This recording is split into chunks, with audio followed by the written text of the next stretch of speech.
Salut les gars! Alors, parlons de combien vous avez vraiment besoin d'investir pour vivre entièrement des dividendes, car j'ai essayé à peu près toutes les idées de revenus passifs que vous pourriez imaginer. Pensez aux sources de revenus secondaires. Il est au marché. Sincèrement, c'est ça, se font programmer. Et je dois dire, d'après mon expérience, les dividendes sont le moyen le plus simple de commencer à remplacer vos revenus avec beaucoup moins d'argent que vous ne le pensez. Mais cela vient avec un peu d'avertissement que nous allons discuter sous peu. C'est pourquoi nous devrions vraiment parler de mes propres réflexions sur si l'investissement en dividendes vaut vraiment le coup, combien vous aurez réellement besoin si vous souhaitez remplacer votre revenu. Et à la fin, je partagerai mon propre portefeuille de dividendes. Cela rapporte actuellement presque 10 000 $ par mois. Cependant, avant de commencer, comme je suis sûr que vous le savez, un des avantages avec les dividendes, c'est que c'est complètement passif. Et c'est extrêmement similaire à s'abonner si vous ne l'avez pas déjà fait. Parce qu'avec juste un clic, vous pouvez vous abonner.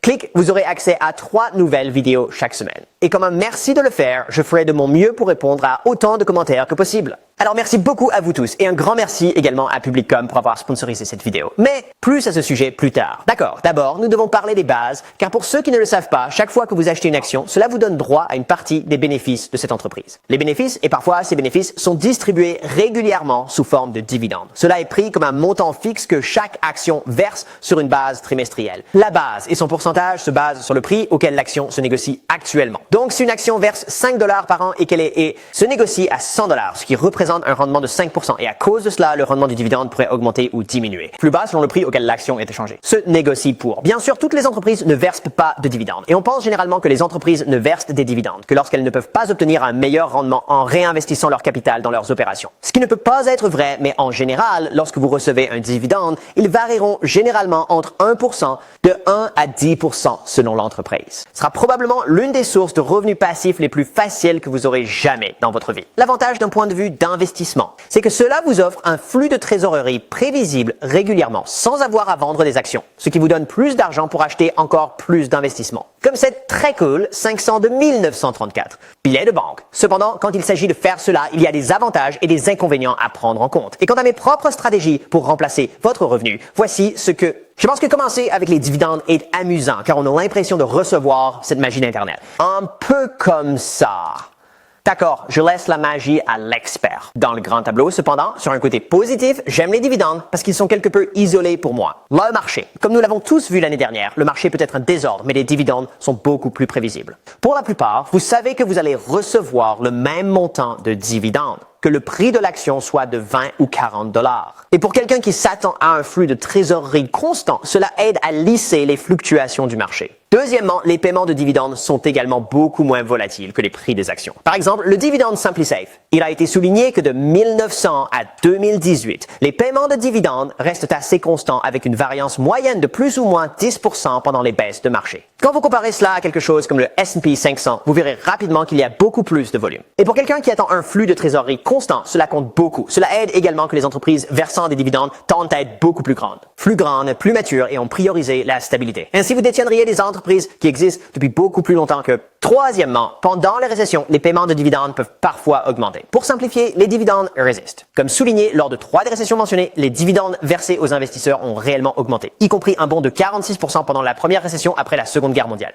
La Seconde Guerre mondiale, même si une telle augmentation ne se produit pas à chaque fois, la réduction moyenne des dividendes est simplement de 0%. 5% comparé à les baisses moyennes du marché boursier de 32%. Les actions à dividendes ont également montré qu'elles offrent une performance comparable. Retour à cela dans l'ensemble. Marché. En fait, Fidelity a découvert que les dividendes représentaient 54% des rendements du marché pendant les périodes où l'inflation dépassait 5%. Ce qui signifie que même s'ils ne sont pas les actions qui vont augmenter le plus pendant un marché haussier. Ils ne baissent également pas le plus lors du crash et cinquième selon votre tranche d'imposition. Les dividendes peuvent être taxés à un taux bien inférieur. Par exemple, si vous recevez ce qu'on appelle le qualifié dividende, vous n'aurez à payer aucun impôt sur ce profit, quelle que soit votre situation. Si vous êtes célibataire et gagnez moins de 40 et 1 000 $ par an, ou marié gagnant moins.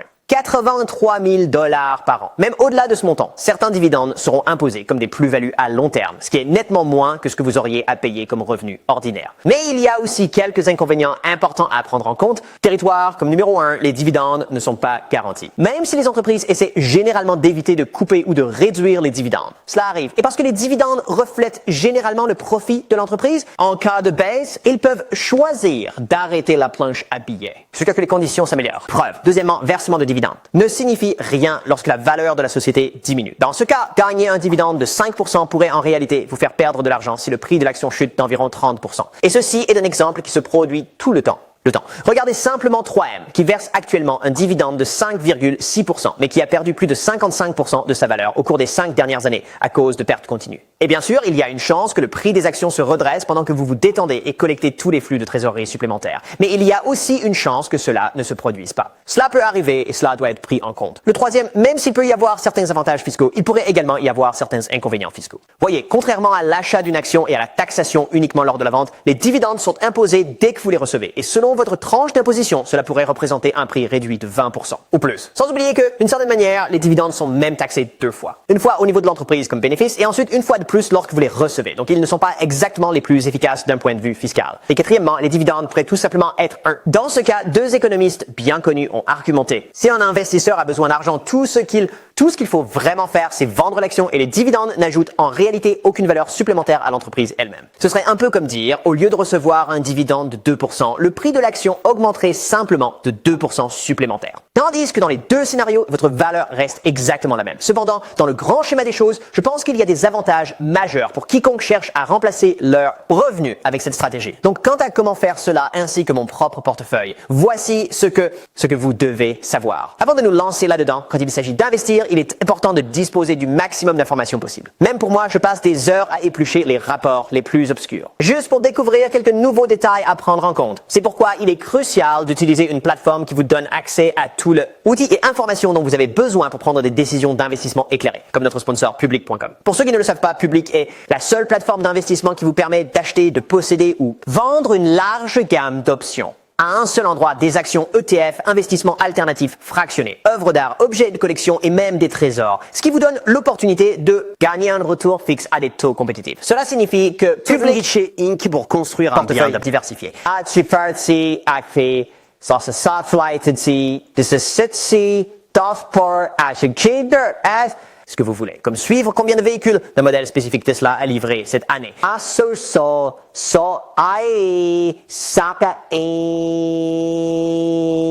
Si vous avez des questions, des commentaires ou besoin d'aide, vous pouvez vous connecter avec de vraies personnes, rapidement et facilement directement depuis l'application. Sans oublier qu'ils sont gratuits à télécharger, ils ont un design très simple, une interface facile à utiliser. Et le meilleur de tout, si vous vous inscrivez et faites un dépôt avec le code GRAM, vous pourriez obtenir une tranche de stock gratuite pouvant aller jusqu'à $300 en utilisant le lien dans la description ou en allant à public.com/GRAM. N'hésitez pas à consulter tous les détails ci-dessous et maintenant, reprenons. Vidéo. Très bien. Maintenant, en ce qui concerne la part de dividendes de mon propre portefeuille, je reçois actuellement près de $10,000 par mois grâce à 5 sources principales. La première et la plus importante provient d'un ETF du large marché américain, SCHB, avec un rendement en dividendes $1,5 milliard.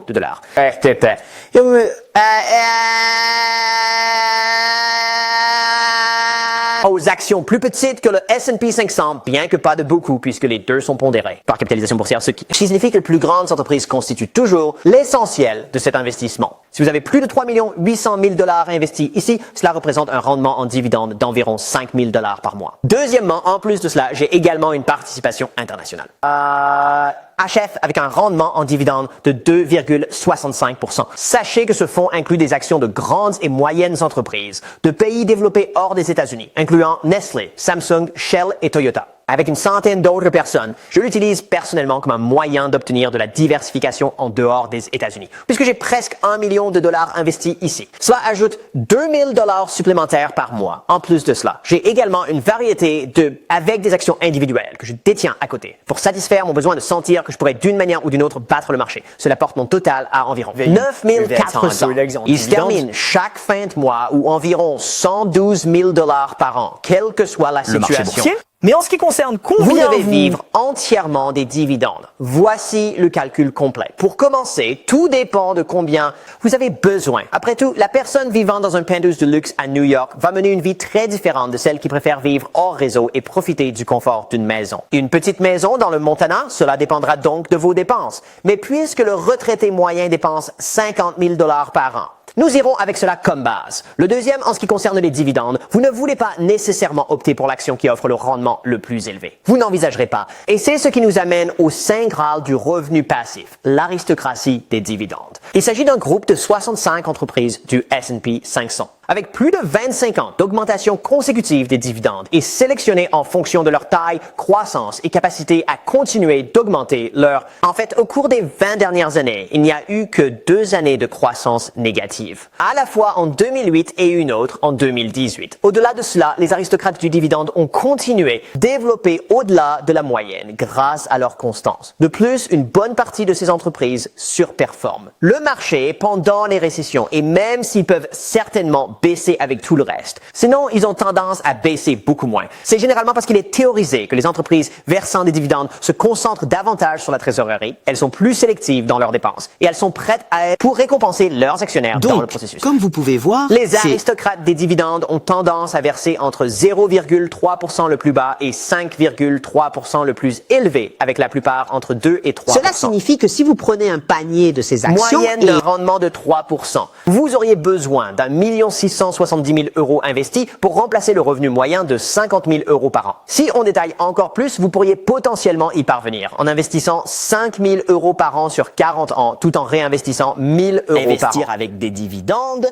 Et voilà, vous avez fait exactement cela. Mais je dirais que si vous êtes impatient comme moi, il y a quelque chose que vous pouvez faire. Quelques autres alternatives. Pour vous y emmener beaucoup. Plus rapide. Une méthode que j'ai beaucoup vue dernièrement est ce qu'on appelle une option de vente couverte ETF. Les ETF, comme JetB, qui génèrent des revenus grâce à une combinaison de vente d'options et d'investissement dans des actions à grande capitalisation américaine. Quel revenu pouvez-vous gagner avec ceci? Essayez 10,7%. Fondamentalement, ce fonds générerait un rendement indépendamment de la performance du marché, car cela vous rémunère en fonction des primes des options d'achat qu'il vend sur ses actifs. Mais vous verrez aussi un potentiel de gain limité dans le cas où le marché monte. Eh bien, si le marché baisse, le prix du plaisir baisse également. Donc, il n'y a pas de repas gratuit. Cependant, cela signifie hypothétiquement que vous pourriez remplacer un salaire de 50 000 $ par an. Revenu en investissant 500 000 $, ce qui est bien plus réalisable. Crédible pour la personne américaine moyenne. Cependant, gardez à l'esprit que cela n'est probablement pas une bonne idée.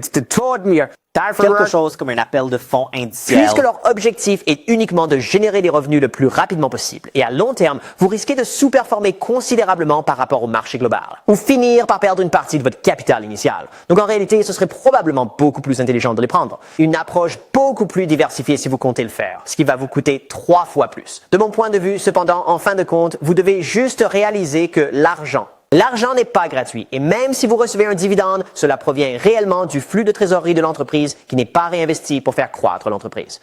C'est pourquoi je pense que le véritable avantage, les dividendes ne sont pas tellement supérieurs comme investissement ni meilleurs qu'une autre action qui n'en donne pas. Ils ne versent pas de dividendes, mais ils offrent le bénéfice psychologique de recevoir un revenu stable sans avoir à vendre physiquement des actions. Même pour moi, j'avoue que le dividende que je reçois ne fait vraiment aucune différence parce que je réinvestis automatiquement les produits. De toute façon. Et certains pourraient dire que c'est une manière très inefficace d'investir, puisque je suis obligé de payer des impôts à l'avance. Mais cela me donne une certaine tranquillité d'esprit, sachant que si j'avais besoin de dépenser l'argent, je pourrais. Et c'est plus comme la cerise sur le gâteau en guise de récompense, pour investir à long terme. C'est pourquoi je crois que les dividendes peuvent être une excellente partie d'un portefeuille bien diversifié. Vidéo, mais si vous êtes jeune et que vous n'avez pas besoin de l'argent, alors cela ne devrait pas être votre principal objectif. Concentrez-vous. Au lieu de cela, je choisis de privilégier le marché global, et si cela se traduit par un dividende, alors tant mieux. Donc avec cela dit, merci à vous tous.